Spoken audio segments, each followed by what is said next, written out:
ప్రభువునందు ప్రియ దేవుని బిడ్డలారా, నేటి వాక్య ధ్యానం కొరకు సహకారాన్ని ఇస్తున్న కుటుంబం పడమర వీధి వాస్తవ్యులు ముత్యాల సంతోషం టీచర్ గారు మరియు కుటుంబ సభ్యులు సహకరిస్తున్నారు.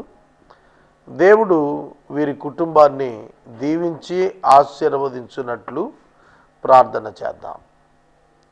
ప్రార్థన. మమ్మలను మిక్కిలిగా ప్రేమిస్తున్న మా ప్రియ పరలోకపు తండ్రి, మీ పరిశుద్ధ ఘననామమునకు వందనాలు, స్తోత్రాలు. నేటి వాక్య ధ్యానము ద్వారా మీరు మాతో మాట్లాడమని ప్రార్థిస్తున్నాము. ప్రభు, ముత్యాల సంతోషమ్మ గారి కొరకు మిక్కిలి వందనములు. మీ కుమార్తెను ఆశీర్వదించండి. దీర్ఘాయుషు, నూతన బలము మీ కుమార్తెకు దయచేయండి. నేటి వాక్య ధ్యానము ద్వారా మాతో మాట్లాడండి. మా రక్షకుడైన యేసు ప్రభు పేరిట ప్రార్థన చేస్తున్నాము తండ్రి, ఆమెన్. ప్రభువునందు ప్రియ దేవుని బిడ్డలారా, దయచేసి మీ పరిశుద్ధ బైబిల్ గ్రంథాన్ని తెరిచి లూకా శుభవార్త 3వ అధ్యాయం 7వ వచనం నుండి వాక్యాన్ని గమనింప మనవి. లూకా సువార్త 3వ అధ్యాయంలో బాప్తిస్మమిచ్చు యోహాను అరణ్యములో బిగ్గరగా కేకలు వేస్తూ మారు మనసు పొందండి, దేవుని తట్టు తిరగండి అని ప్రజలకు సందేశాన్ని ఇస్తూ వస్తున్నాడు. ఆ సందర్భాన్ని 7వ వచనంలో అతడు మాట్లాడుతూ, అతడు తన చేత బాప్తిస్మము పొందవచ్చిన జన సమూహములను చూచెను. చూడండి, జన సమూహములు అనే పదం అండర్లైన్ చేసుకోండి. దేనికి వచ్చారు జన సమూహములు? బాప్తిస్మము పొందవచ్చారు. ఎవరి చేత? బాప్తిస్మమిచ్చు యోహాను చేత. ఎందుకు వచ్చారు? ఇది ప్రశ్న. బాప్తిస్మమిచ్చు యోహాను యొక్క బోధ ప్రభువు మార్గం సిద్ధం కావాలి, త్రోవలు సరళం కావాలి, పల్లములు పూడ్చబడాలి, కొండమెట్టలు పల్లము చేయబడాలి, వంకర మార్గములు తిన్నను అవ్వాలి, కరుకు మార్గాలు నున్నను అవ్వాలి, మనుషులందరూ రక్షణ పొందాలి.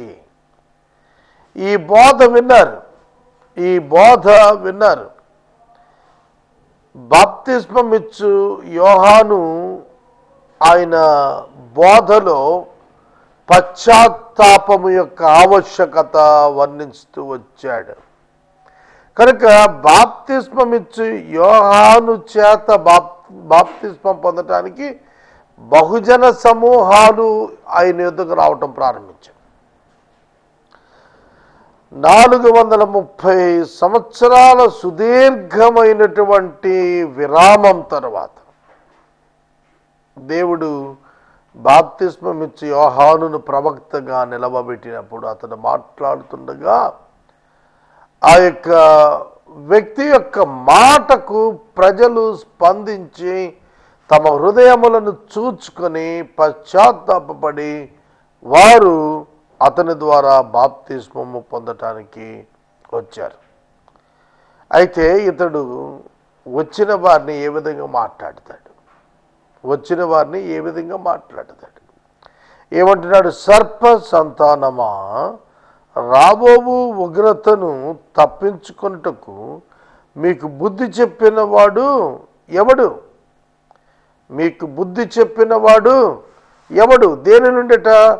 రాబోతున్న ఉగ్రత. ఏమిటి రాబోతున్న ఉగ్రత? ఏమిటి? నరకాగ్నిగుండము, వేదనాస్థలము, చరాబ్రతుకులు, ఇవన్నీ రాబోతున్నాయి ఆ దేశం మీదకు, ఆనాటి ప్రజల మీదకు. అందుకు ఇశ్రాయేలీయులకు ప్రత్యేకమైన పిలుపు దేవుడు బాప్తిస్మమిచ్చు యోహాను ద్వారా ఇస్తున్నాడు. సర్ప సంతానమా, సర్ప సంతానమా అని పిలిచాడు. మనము సర్ప సంతానమే. ఎందుకనగా భూమి మీద అపవాది చేత మోసగించబడిన కారణంగా ఆదాము హవ్వలు మొట్టమొదటిగా పాపులుగా అయినారు. ఈ ఆదాము హవ్వలు ఎప్పుడైతే దేవుని యొక్క వాక్యమునకు విరుద్ధంగా పనిచేసినారో, ఆదికాండము 3వ అధ్యాయము 15వ వచనంలో నీ సంతానమునకు స్త్రీ సంతానమునకు వైరము కలుగు చేసేదను. స్త్రీ సంతానం అంటే యేసుక్రీస్తు, సర్ప సంతానము అంటే మానవులు. కనుక there was a contradictory between the human beings and Jesus. యేసుకు వివిధ మనుషులకు మధ్యన ఆ రోజున టగ్ ఆఫ్ వార్గా పరిస్థితులు నడిచాయి. యేసు పరిచర్యకు రాకపూర్వమే బాప్తిస్మం ఇచ్చు యోహాను యేసుక్రీస్తు ప్రభువు పరిచర్య దినములలో మనుషులను సర్ప సంతానమా అని పిలుస్తున్నాడు. రాబోతోంది ఉగ్రత అని పిలుస్తున్నాడు. మీకు ఇక్కడ కొంచెం ఇశ్రాయేలీయుల యొక్క టైం టేబుల్ చెప్పాలా. అదేమిటంటే, యేసుక్రీస్తు ప్రభు ఈ లోకానికి తప్పక వస్తారు అనేటువంటి వివరణ పాత నిబంధన గ్రంథం అంతా కూడా పలుమార్లు వివరించబడింది. అయితే మెస్సియా వస్తారని ప్రజలు కూడా ఎదురు చూస్తున్నారు. యూదయాలు మెస్సియా వచ్చినప్పుడు సమస్తము తేటతెల్లం చేసి సమస్తమునకు తీర్పు తీర్చి వారిని పరిపాలించి ముగింపు చేస్తాడు అనేది వారి భావన. అయితే దేవుని ప్రణాళికలో మర్మముగా ఉన్నటువంటి సంఘము, మర్మముగా ఉన్నటువంటి క్రీస్తు సంఘం పాత నిబంధన కాలపు ప్రవక్తలకు భక్తులకు అర్థం కాలేదు. ఇది మనం చాలా తేటగా గుర్తెరగాల్సినటువంటి సత్యము. యేసు మొదటి రాకడ మరియు సంఘస్థాపన, యేసు రెండవ రాకడ. ఈ నిడివి మొదటి రాకడ, రెండవ రాకడ, సంఘస్థాపన, కృపాకాలపు అనుగ్రహము, ముగింపు, వీటన్నింటిని గూర్చినటువంటి అవగాహన ఓల్డ్ టెస్టిమెంట్ పీరియడ్లో ఉన్నటువంటి ప్రవక్తలు సమాజానికి అందించలేదు. ఆ కారణం చేత ప్రజలు మెస్సియా వస్తాడు అని అంటే ఒక రాజు కానీ, ఒక న్యాయాధిపతి కానీ అదే ఎక్స్పెక్ట్ చేశారు. శత్రు సంహారం చేసేవాడిని కానీ, ఫెరోషియస్ కానీ ఎదురు చూశారు తప్ప ఆ లక్షణాలు యేసుక్రీస్తు ఎక్కడ కనబడ్డా. ఆ కారణం చేత ఆనాటి ప్రజలకు అప్పుడు ఉన్నటువంటి పరిస్థితులను బట్టి వారు లేఖనము నెరవేరేటువంటి స్థితిగతులలో ఆనాటి ప్రజలు ఉన్నారు. అందుకే సర్ప సంతానమా అని పిలిచాడు. రాబోతున్న ఉగ్రత ఏమిటి? రాబోతున్న ఉగ్రత అంటే క్రీస్తు ద్వారా సమస్తం అంతమైపోబోతోందని. మీకు బుద్ధి చెప్పిన వాడు ఎవడు? యోహానుకు సైతం మొదటి రాకడ, సంఘస్థాపన, రెండవ రాకడలను గురించిన నిర్దిష్టమైనటువంటి అవగాహన లేదు. అందుకనే అంటున్నాడు ఆయన, రాబోతున్న ఉగ్రత నుండి తప్పించుకొనటానికి మీకు బుద్ధి చెప్పిన వాడెవరు? ఎవరైతే బాప్తిస్మం తీసుకుని పశ్చాత్తాపంతో వస్తున్నారో వాళ్ళతో యోహాను చాలా తేటగా మీకు బుద్ధి చెప్పిన వాడెవడు అంటే, who wants you, you brood of wipers, who want you to flea from the wrath to come. రాబోతున్న ఉగ్రత, ద wrath టు కమ్. ఉగ్రత రాబోతోంది లోకానికి. ఇప్పుడు ఇదే సందేశంలో ఈ మాటే మనం అందరం లోకానికి చెప్పాలి. ఉగ్రత రాబోతోంది, జాగ్రత్త. కనుక ఉగ్రత రాబోతుంది. రక్షణకు దేవుడిచ్చిన కృపాకాలం ముగియబోతోంది. కృపాకాలం ముగియటమే ఉగ్రత మీద పడబోతోంది. కావున మారు మనసు పొందండి, అది సందేశం. అలనాడు బాప్తిస్మం ఇచ్చు యోహాను కూడా మారు మనసు పొందండి, పాప క్షమాపణ పొందండి, బాప్తిస్మం తీసుకోండినే ప్రకటన చేస్తూ వచ్చాడు. ఆ ప్రకటనలో అతని యొక్క ఉద్దేశము దేవుని యొక్క మాటకు లోబడిన వాడు, దేవుని యందు విశ్వసించిన వాడు క్షమించబడతాడని. మారు మనసుకు తగిన ఫలములు ఫలించండి. ఎంత అద్భుతం! మారు మనసుకు తగిన ఫలములు, bear the fruits in keeping with repentance. Bear fruits in keeping with repentance. మారు మనసుకు తగిన ఫలములు. నువ్వు రక్షించబడ్డావు, నువ్వు పశ్చాత్తాపడ్డావు అంటే దానికి తగిన ఫలము రావాలి.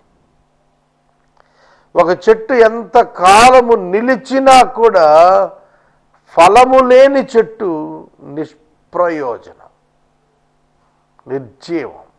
ఏం ఉపయోగం? ఏమీ ఉపయోగం లేదు.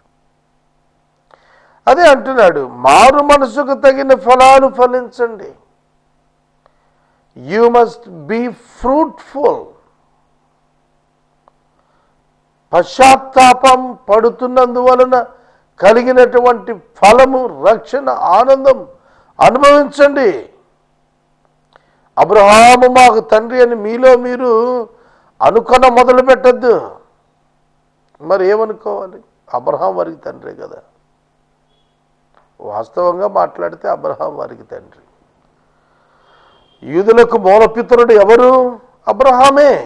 మరి అటువంటప్పుడు వారు మా తండ్రి అబ్రహాం అని అనుకోక ఏమనుకుంటారు? ఆయన అంటున్నమాట, మాకు అబ్రహాము తండ్రి అని మీరు అనుకుని మొదలు పెట్టద్దు. దేవుడు ఈ రాళ్ల వలన అబ్రహామునకు పిల్లలను పుట్టింపగలడని మీతో చెప్పుచున్నాను. దేవునికి అసాధ్యమైనది ఏదియూ లేదు. దేవుడు ఈ రాళ్ల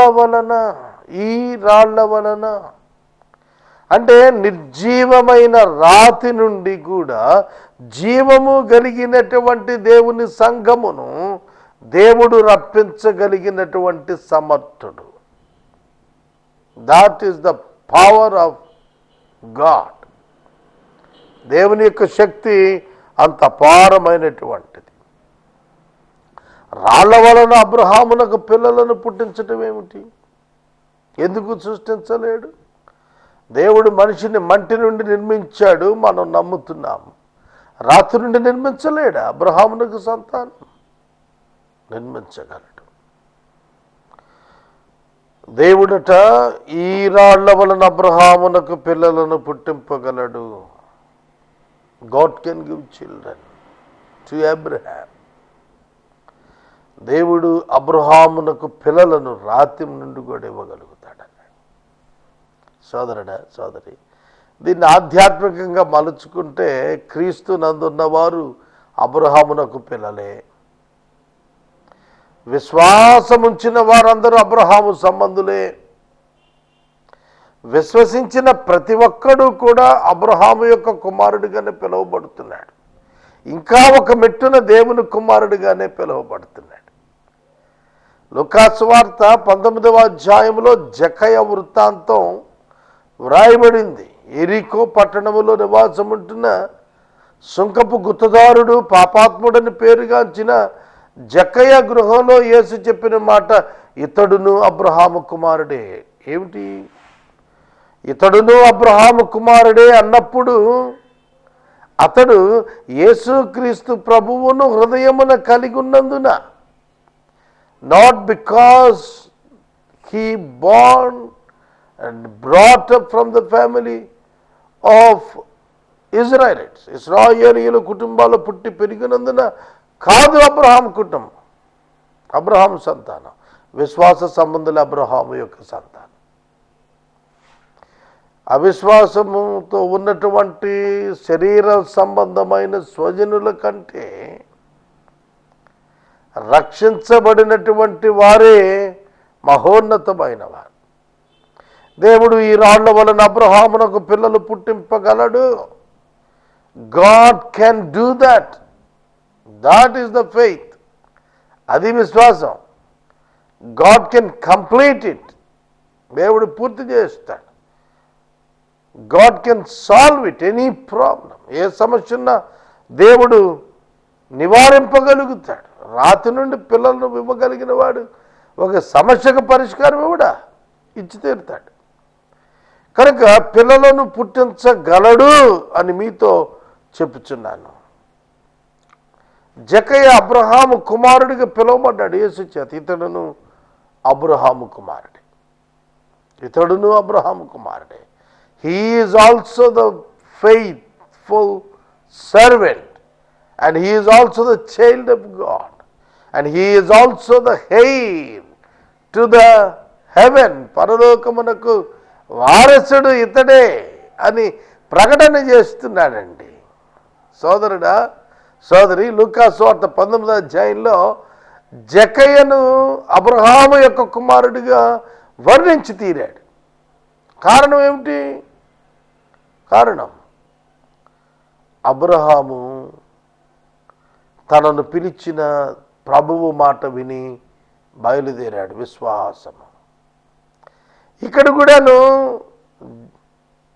జకయ్య విశ్వాసము వలన అబ్రహాము యొక్క కుమారుడయ్యాడు. తాను తన యొక్క ఆస్తి అంతటినీ కూడా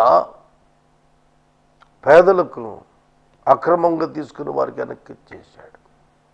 That is the mindset of the believer. Repentance and integrity in God.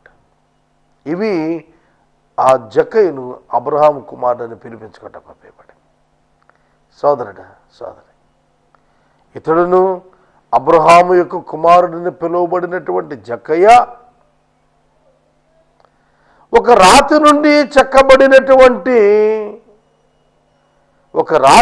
చెక్కబడినటువంటి ఒక అమోఘమైనటువంటి దేవుని బిడ్డయే. బైబిల్ గ్రంథంలో రాళ్ల నుండి అన్నప్పుడు యేసుక్రీస్తు ప్రభువును బండగా వర్ణించాడు. మనము క్రీస్తునే బండ నుండి చెక్కబడుతున్నాము. కనుక ప్రతి విశ్వాసి కూడా అబ్రహాం యొక్క సంతానమే అవుతాడు. భౌతికంగా ఆయన ఎందుకు పుడితేనే కాదు. దేవునికి అసాధ్యమైంది ఏమీ లేదు. అబ్రహాం మాకు తండ్రి అని మీలో అనుకోవటమేనా? దేవుడైతే ఈ రాళ్ల వల్ల అబ్రహాముకు పిల్లలు పుట్టింపగలడని మీతో చెప్పుచున్నాను.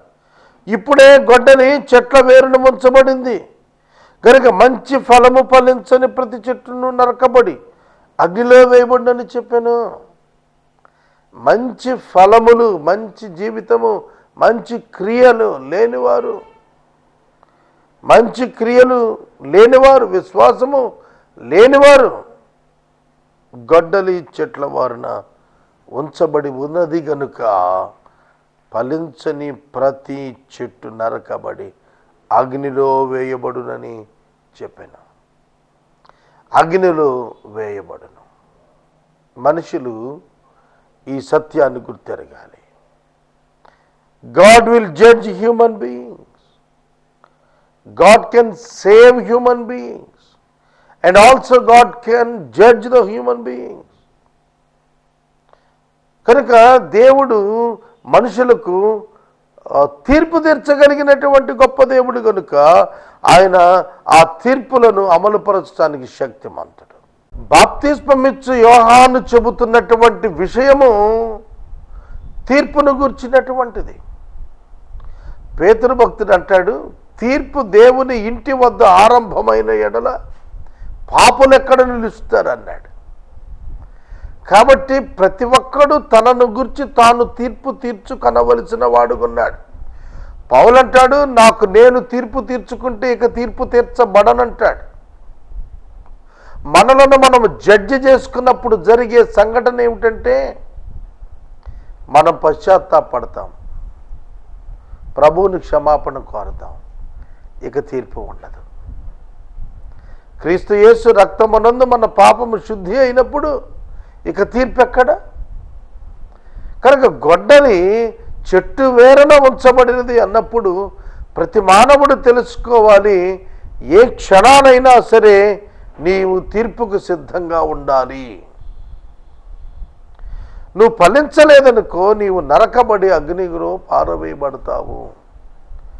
నువ్వు ఫలించలేదు అంటే అర్థం ఏమిటంటే, ప్రభువునందు విశ్వాసముంచి విశ్వాస సంబంధమైన క్రియలను గనక నీవు జీవించకపోతే యూ విల్ బి జడ్జ్డ్, నువ్వు తీర్పులోనికి వస్తున్నావు.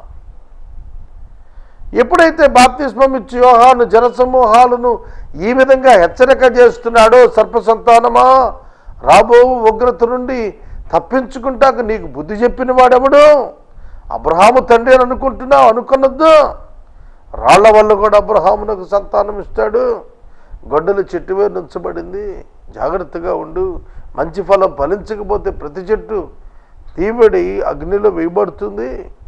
ఇవన్నీ చెబుతున్నప్పుడు what is the response of the listeners? What is the response of the listeners? Preacher and listener, preacher and listener. ప్రకటన చేస్తున్న బోధకుడు మరియు శ్రోత. ఈ బోధకు శ్రోతల యొక్క స్పందన 10వ వచనం అంటాడు, అందుకు జనులు అలాగైతే మేమేమి చేయవలెను అని అతనిని అడుగగా, అతడు 2 అంగీలు గలవాడు, ఏమియూ లేని వానికి ఇయ్యవలెను. నిన్ను వలే నీ పొరుగువానిని ప్రేమించుము అని చెబుతున్నాడు అనమాట.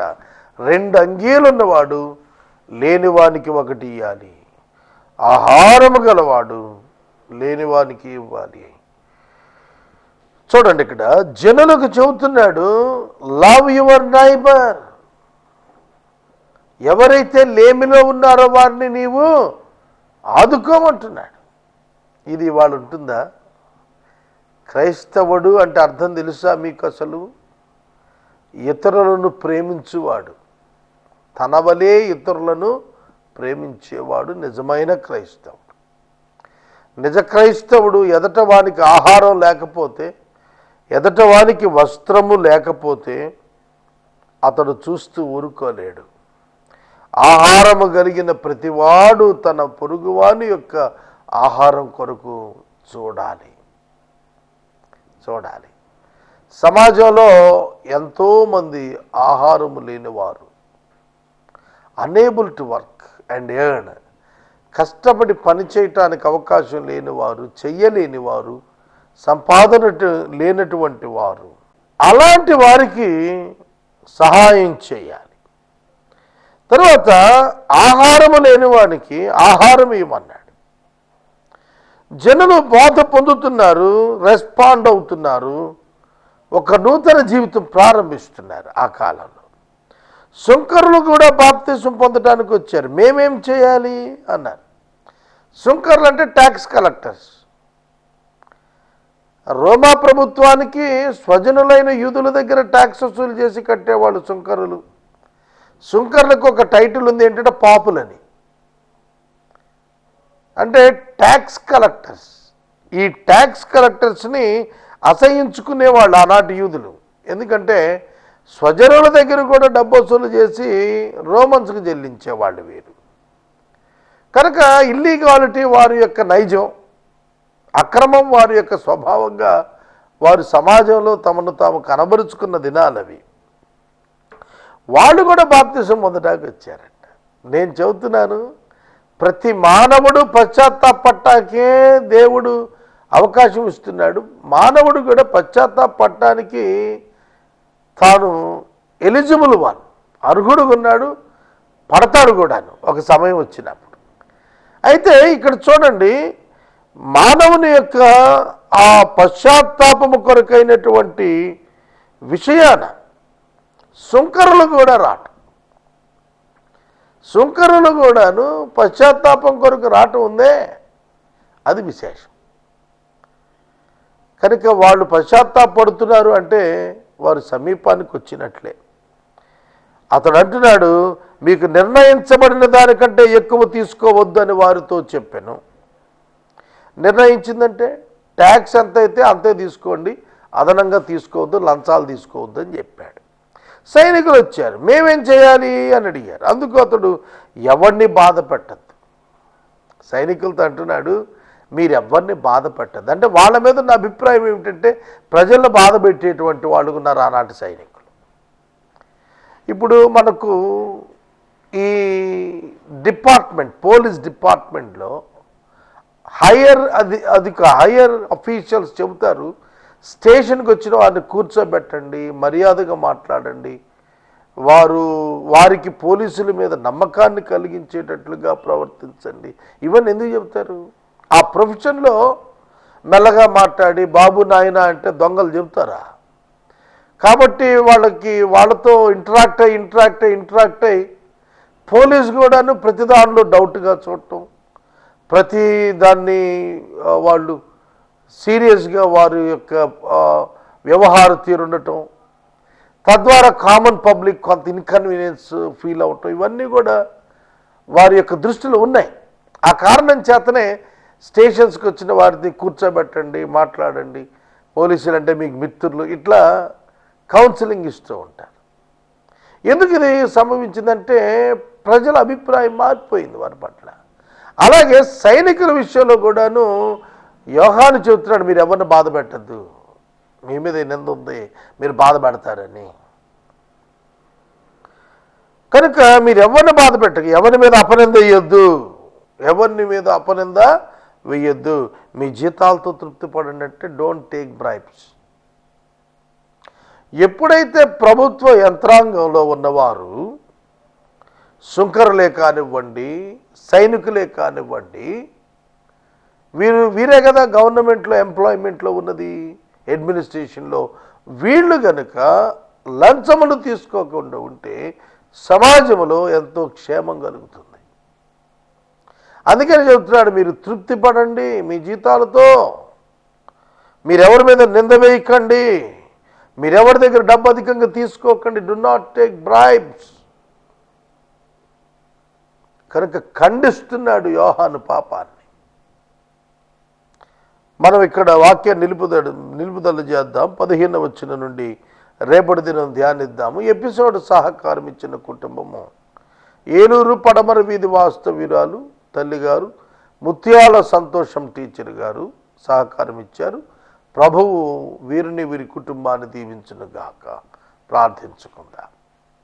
మమ్మలను మిక్కిలిగా ప్రేమిస్తోన్న మా ప్రియ తండ్రి, మీకు వందనాలు, స్తోత్రాలు.